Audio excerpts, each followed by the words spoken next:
The Pittsburgh Steelers were quite active on the trade deadline, adding two pieces, one on offense, one on defense. We break down both Mike Williams and Preston Smith, the new Steelers that Omar Khan traded for, as well as reinforcements that could be coming from the injury front, all here on the Locked On Steelers podcast. It's Wednesday here. Let's get into it.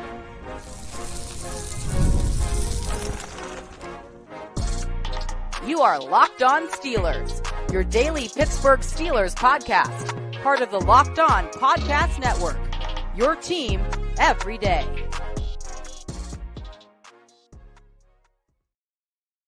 Hello and welcome to the Locked On Steelers podcast. I'm your host, Chris Carter, bringing you your daily dose of all things in the Pittsburgh Steelers. As always, you can find the show in your favorite podcasting apps and on YouTube. Like this video if you enjoy it. Subscribe to this YouTube channel to get all of your daily Monday through Friday episodes, as well as our bonus content. We thank you for making us your first listen every day because we're your team every day. And today's episode is brought to you by Prize Picks.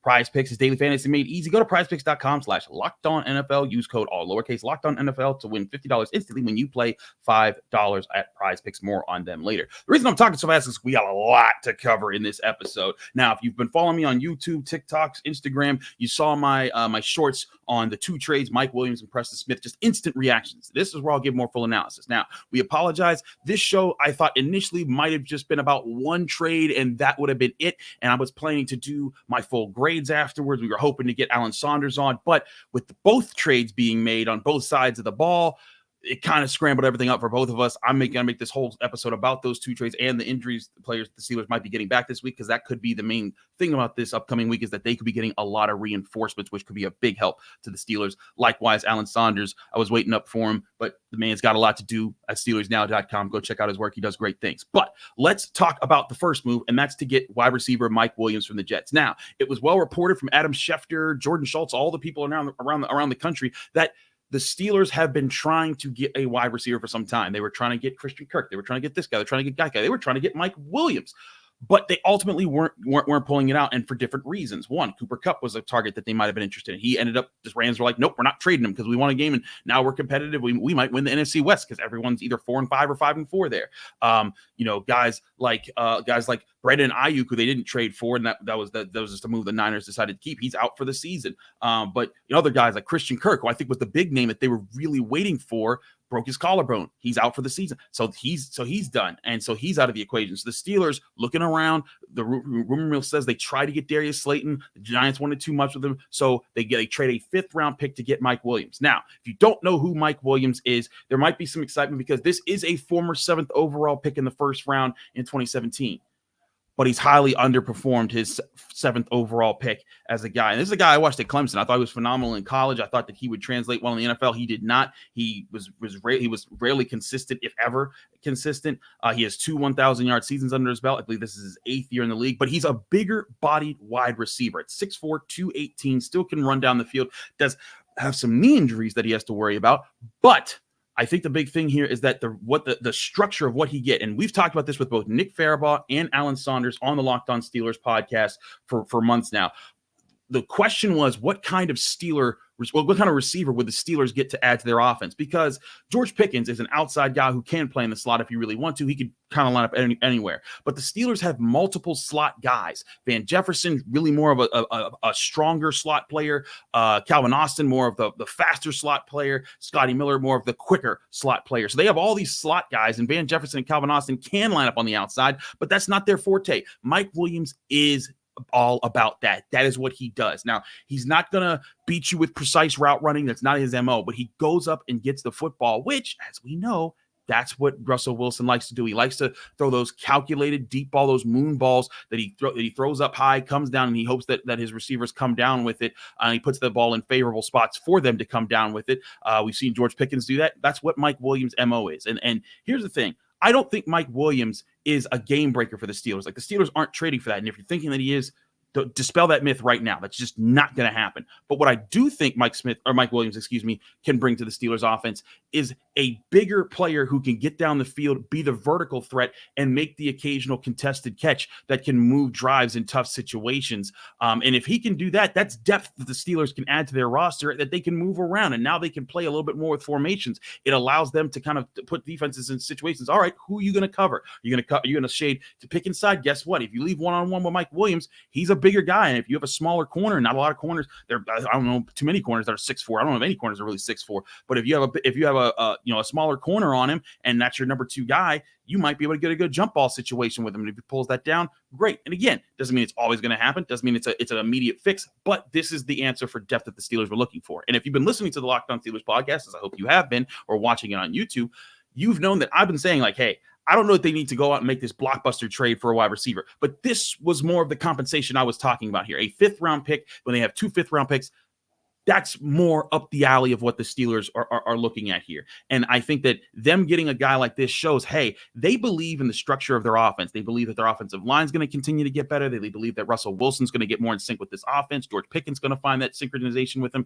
Calvin Austin, who I think, again, gets open a lot more than people realize. Pat Frymuth, Darnell Washington, Najee Harris, Jalen Warren, Cordell Patterson, who, by the way, will be back, and we'll talk about him in a bit here. But looking at all those different options, Mike Williams is just now a puzzle piece that they can place into and complicate things for opposing defenses a little bit more to add to the balance the Steelers want to strike. Again, the Steelers are a middle-of-the-road offense in the NFL, and that's all that this offense was supposed to be for years while they were rebuilding it to get to the point to kind of buttress the Steelers defense that they want to be at the top of the league. Steelers defense still at the top of the league right now. They still have improvements to make, and we'll talk about the Preston Smith edition and what it does for that. But I think that that's the thing about Mike Williams, is that him being a puzzle piece helps them towards their ultimate goal. It's not the one piece that's exciting there. It's the sum of all the parts together, and he just adds to that sum in a unique way that might boost production for other guys. And here's the thing. It's not going to do it right away, because defenses are going to come out and say, oh, we got to double cover Mike Williams because the Steelers just traded for him. But you know what they're going to do? They might still double cover George Pickens on a deep ball and on one side of the field, and on the other, you get a one-on-one with Mike Williams. And if Russell Wilson, and he's been very efficient in throwing the deep ball this year, one of the most efficient passers in the NFL in a very small sample size, but that's what his MO was last year. It's what it is this year. If you hit 2 to 3 bombs to Mike Williams, and I'm not talking 80-yard touchdowns, but I'm talking 30, 20, 25, 30-yard gains where it's one-on-one, he throws it up, and it hurts you like that. Defenses are going to have to respect that, and then it's going to make them play a little bit more 2 deep safety looks, and then all of a sudden the box opens up, and when the box opens up, the run opens up, or you can get them more in play action. The middle of the field opens up. Those things can become part of it, and that's where I think Mike Williams as a puzzle piece fits what Omar Khan wanted to do, fits what Arthur Smith wants to do, and fits what Mike Tomlin wants to do, and fits what Russell Wilson might be able to do well with this offense. But again, he's a puzzle piece, and so is Preston Smith, the Giants, the Packers outside linebacker / edge rusher that was brought to the Steelers. I want to talk about his unique fit on defense, because like Mike Williams, I think he's another puzzle piece, not a game changer, but a puzzle piece that adds to the total sum of the Steelers parts that could give them a unique look. And we'll talk about that next here. Also, we got Peter Bukowski of Locked On Packers is going to give us more insight on Preston Smith in a minute here on the Locked On Steelers podcast. I'm your host, Chris Carter. Stick with us. We still got a lot to discuss here on a Wednesday. But first, I want to remind you, this show is also brought to you by Ultimate Pro Football GM. Steelers fans, remember our great partner, Ultimate Pro Football GM? Well, they're back, and they have an amazing new game mode to play. Now, if you don't remember, I used to love this game. I used to talk about it. I won 13 Super Bowls as a GM, because this is a game where you step into the shoes of a football franchise general manager, and you lead it to glory. And now it has a new head coach career mode available to you. So on top of getting to build your dynasty, draft players, sign free agents, trade players, hire coaching staff, fire coaching staff, build a scouting staff, all the things that you can do as a GM in real football. Now it adds to the fun for a lot of you people that love X's and O's of football, because if you haven't already installed, you need to re-update it, because now you can call the plays as your offensive play caller in Ultimate Pro Football GM and a mobile game that you could download to your phone today. Ultimate Pro Football is completely free, has no ads, and is 100% playable offline. You can play as you go, so as you want, and you can stop whenever you want to, pick it up whenever you want to, and get right back into your season. Also, the gameplay is really fast. I've done entire seasons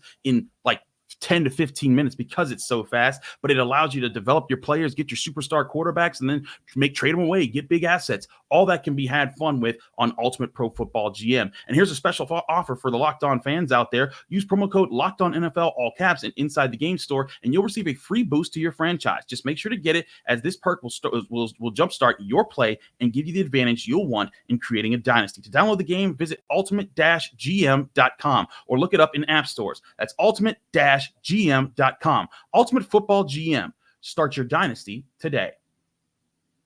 We're also brought to you by Prize Picks. Prize Picks is daily fantasy made easy. It's the most exciting way to play daily fantasy sports. Unlike other apps on Prize Picks, it's just you against the numbers instead of battling against thousands of others, including pros and sharks. You pick more or less on 2 to 6 player stat projections and watch the winnings roll in. Prize Picks is the fun new daily fantasy game that everyone needs to start playing right now. Prize Picks is the only real money daily fantasy platform with any injury insurance policy. Your lineups stay in play even if one of your players gets injured. If your player leaves in the first half and doesn't return, Prize Picks keeps your lineup alive.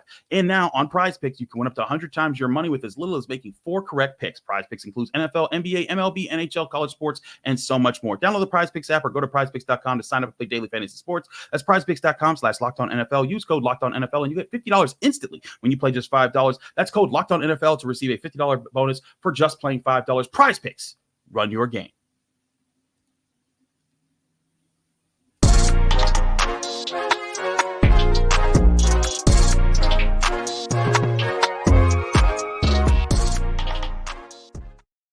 We are back here on the Locked On Steelers podcast. I'm your host, Chris Carter. Follow me on Twitter and Instagram at Carter Critiques. We are going to talk about this other move, this Preston Smith. The Steelers traded away a 7th round pick for him. Not a high spend, but a good player to add to the defense. Now, if you're looking at his size and you're thinking, wait a second, is he a linebacker or is he a defensive end?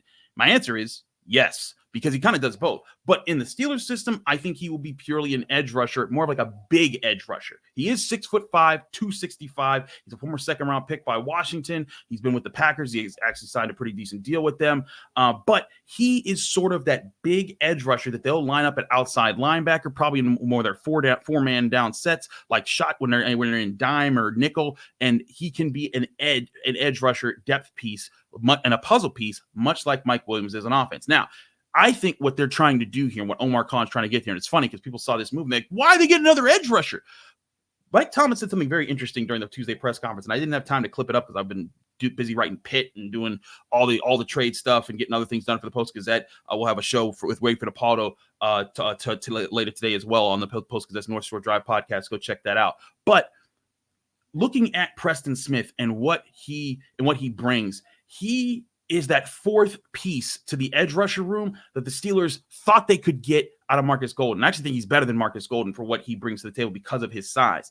But Preston Smith is a physical run defender first guy who can rush the passer. You look at what he's done in previous years. He has been able to get sacks. I think he had 8 and 8.5 sacks in 2022 and 2023 before he was kind of relegated a little bit in the system. And I want you to hear out Peter Bukowski, who has an interesting breakdown for how Preston Smith fits into what the Steelers could do here, because when you look at Preston Smith, he's not going to take away snaps from TJ Watt. He's not going to take away snaps from Alex Highsmith. But what he will do, in my opinion, is when you look at the difference between him and Nick Herbig, remember, he's small, he's quick, he's agile, he's beating you with his hands, he's beating with his feet, he's trying to get around you more than he's trying to run through you. And even though he is explosive, Preston Smith is the opposite of that. And that's not to say that he's slow and lethargic, but he's big and physical, and he'll turn back the run, and he'll be able to peel off the edge guys. If you look at some of the tape that he does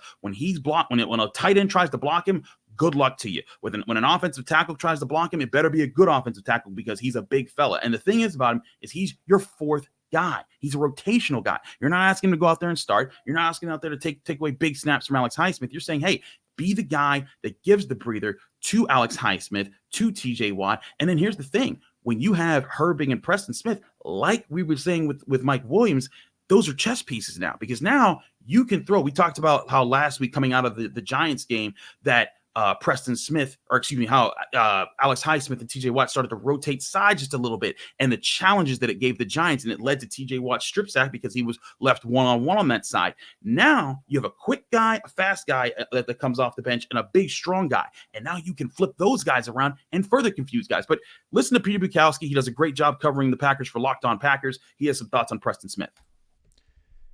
I'm Peter Bukowski, host of Locked On Packers. Preston Smith with the Pittsburgh Steelers. The problem with Preston Smith in Green Bay is, number one, Brian Gutekunst is a little bit like Leonardo DiCaprio, and maybe not at 25, but maybe at 30, he starts to go, I'm losing interest. And that is the situation here for the Packers. He wasn't a great scheme fit with Jeff Hafley in this move to the 4-3, was a better stand-up outside linebacker in Joe Barry's 3-4 defense.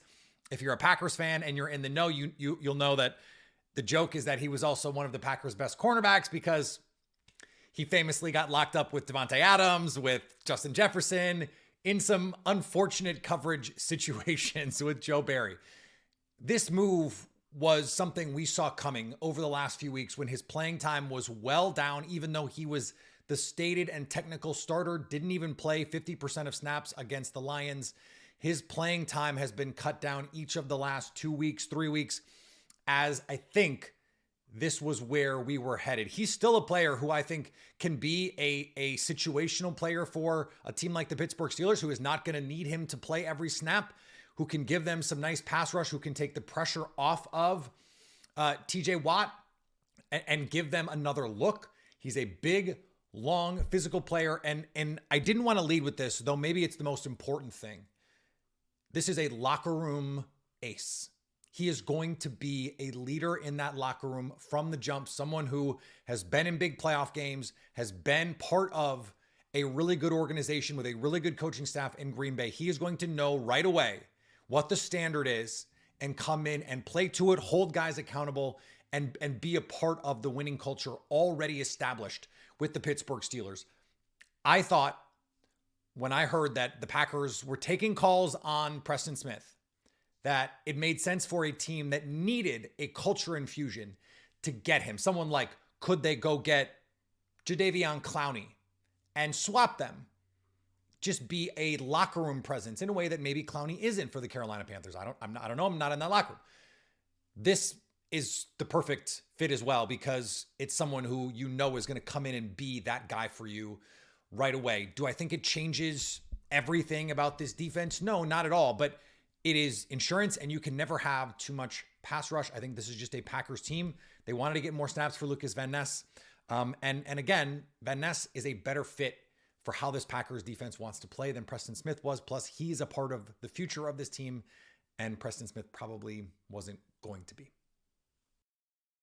So there you have it. Very well put by Peter Bukowski. The Steelers getting a depth, a starter from another team who kind of got pushed out by a young guy, but is not nearly as old as, some other people out there that are like, 33 and 34 years old.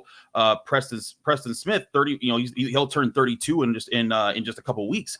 But he's not, 34, 35 years old. He's not Cam Hayward age. So he can get you a year or two of solid depth. And that's where the Steelers are getting him. And I think that is a solid piece there. And another part that Peter brings up that I don't have any knowledge of, so I'm just parroting what he's saying here, but him saying he's a locker room guy, I think that's very important to the Steelers. Whereas the defense isn't where they really need the locker room guy in. They need more on the offense because the defense has the locker room guys. Cam Hayward, Minkah Fitzpatrick, TJ Watt, Alex Highsmith, all them guys.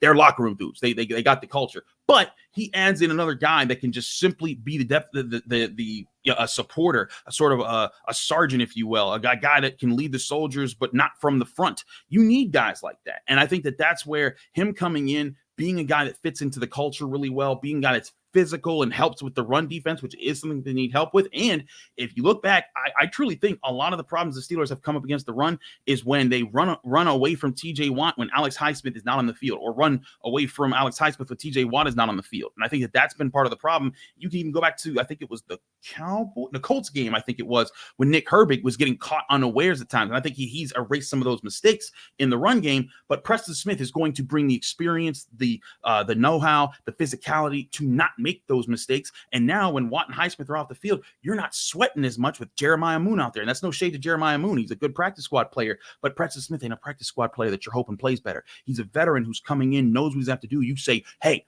sick him. And you know how Mike Tomlin likes to say, he's like, I'd rather say whoa than have to say sick him. So he just says, hey, go and get those guys. That's who I think Preston Smith is. And again, like Mike Williams, he's not going to be the game changer. He might help change some games because he's a part of the puzzle, but that's just it.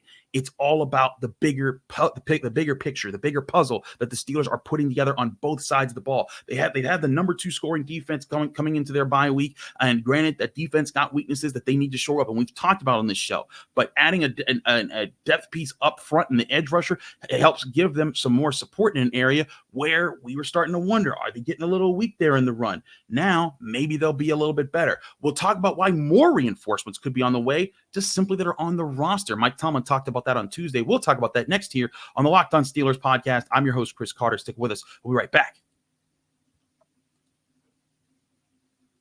But first, I want to remind you, the show is also brought to you by FanDuel Sportsbook, the number 1 sportsbook in America. You've heard us talk about FanDuel Sportsbook because they are America's number 1 sportsbook. Well, the Steelers are back in action this week against the Washington Commanders, and the lines are moving slightly towards the Commanders. We talked about how they were 2.5-point favorites at home over the Steelers going into this game. They're now 3-point favorites, up half a point. The Steelers' money line also moved from 126 to plus 126 to plus 138. The Commanders minus 148 to minus 164, showing, hey, more favorites the Commanders there. But with the over-under sitting, it was at 46 points. Now it's at 45.5 points. So what does that tell you?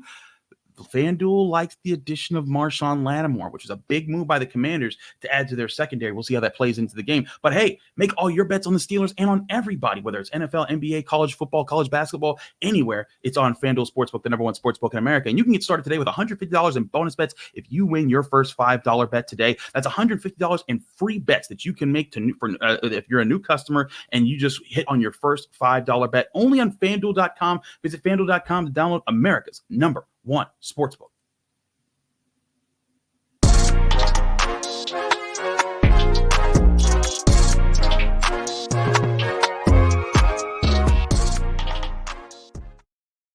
We're back here on the Locked On Steelers podcast. I'm your host, Chris Carter. We continue our show here. Now, I said reinforcements were coming. It doesn't mean more trades or signings, though the Steelers did make a small defensive line signing. That's not what I'm talking about here.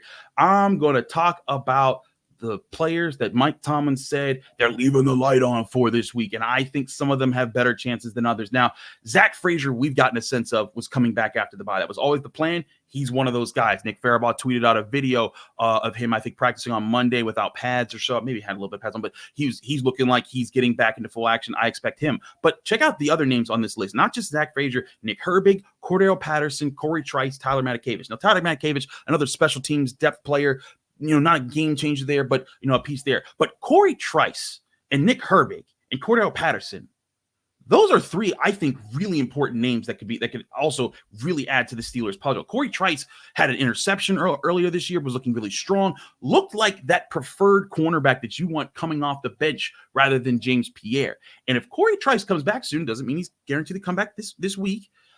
But if he comes back soon, now you're dealing with a secondary that's a lot deeper all of a sudden, because not only do you have Joey Porter Jr., Dante Jackson, Sean Elliott, DeMonte KZ, Minka Fitzpatrick, but you got Beanie Bishop in the slot, and now you got back Cam Sutton because he's back this week, and he can play outside, inside, wherever. And Mike Tomlin talked about that as well on Tuesday. And now you throw Cory Trice into the mix.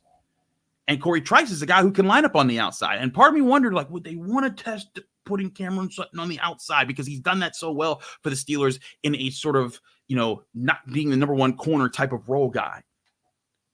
But I think this kind of shows if Cory Trice can get back, he is that backup cornerback on the outside. If Joey Porter Jr. or Dante Jackson go down, he's going there. And that's where you want him to be if you're Cory Trice. And if he's back, I think that's solid depth there. If Nick Herbig's back, that also adds solid depth, because now you'll have that 4-man rotation. Mike Tomlin did say in his press conference to the effect of something to the effect of that the Steelers pass rush couldn't be what it was. They couldn't call the blitzes they really wanted while Alex Highsmith and Nick Herbig are hurt. If Nick Herbig's back and they got Preston Smith, and Preston Smith gets up to speed quickly, you might start to see some of those exotic blitzes and different defensive looks up front that we've been saying the Steelers needed to use, but they haven't been. And Nick Farabaugh and I wondered after the Giants game on this very show, are the Steelers potentially holding back some of their more aggressive calls? Maybe they were, but maybe they were because they didn't feel like they had the personnel who could execute them properly, and you didn't want to waste using those looks with guys like Jeremiah Moon and guys that were coming off the bench and weren't going to do them well. Now, if Nick Herbig is healthy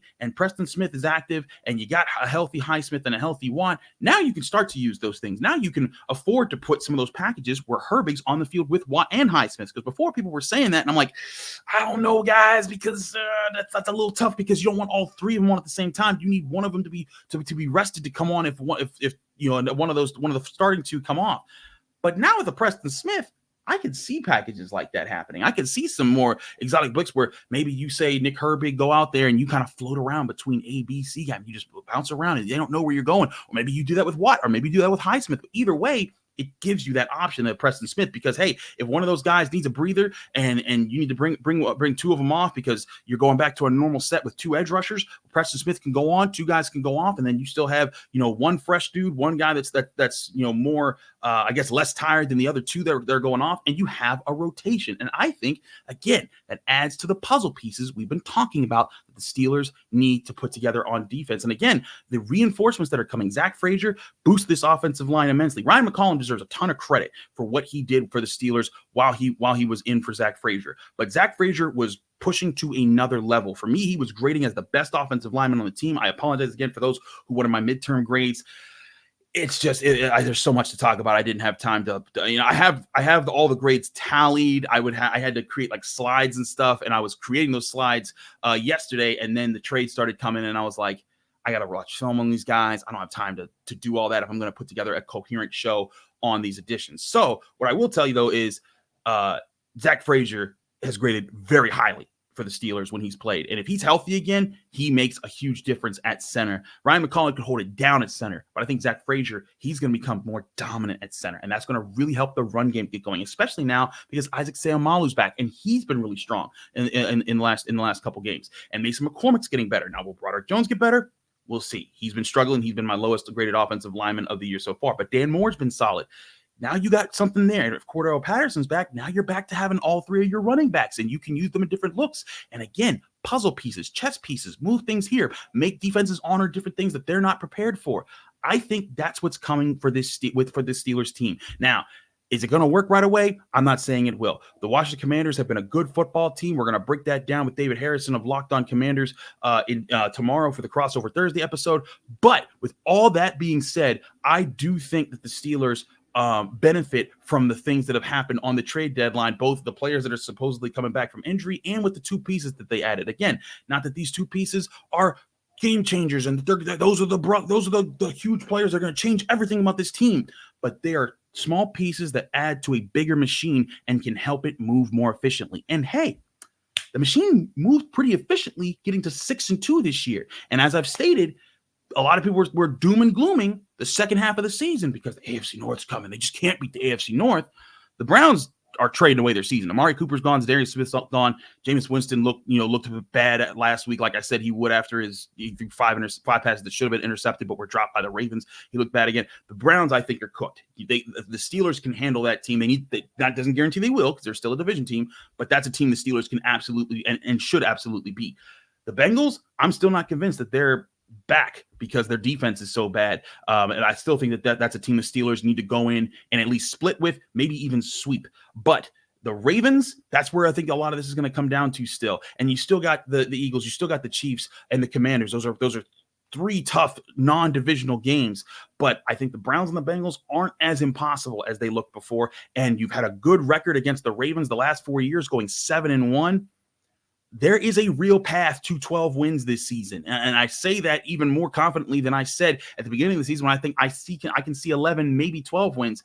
I'm saying I could see 11, maybe 12 wins a lot stronger if they stay healthy, if they keep improving, and if Russell Wilson keeps the offense headed in the right way, and they don't lose any major players like TJ Watt, Cam Hayward, et cetera, et cetera. So, again, I think all these moves and the reinforcements coming are very good for the Steelers, but it all starts with taking on a good Commanders team. And if they can win on the road against a good Commanders team coming out of the bye, they can be 7-2 going into that AFC North gauntlet, and that could be the tone setter that you need to strike while the iron's hot, build up your division lead over the Ravens and over the Bengals, and put yourself in a position where maybe, just maybe, they can win a division, host a playoff game, and be in a favorable position come playoff time. Long time before then, and we'll break down a lot more before then. But I still think it was a good trade deadline day for the Steelers and Omar Khan. Good moves made and good news from the injury front, all here for the Pittsburgh Steelers. We're back tomorrow with Crossover Thursday with David Harrison of the Locked On Commanders podcast. I'm Chris Carter, host of the Locked On Steelers podcast. We hope you enjoyed this show either on your favorite podcasting app or on YouTube. Like this video if you enjoyed. Subscribe to this YouTube channel to get all of your daily Monday through Friday episodes, as well as our bonus content. We thank you for making us your first listen every day, because we're your team every day. See you tomorrow here on Crossover Thursday, right here on the Locked On Steelers podcast.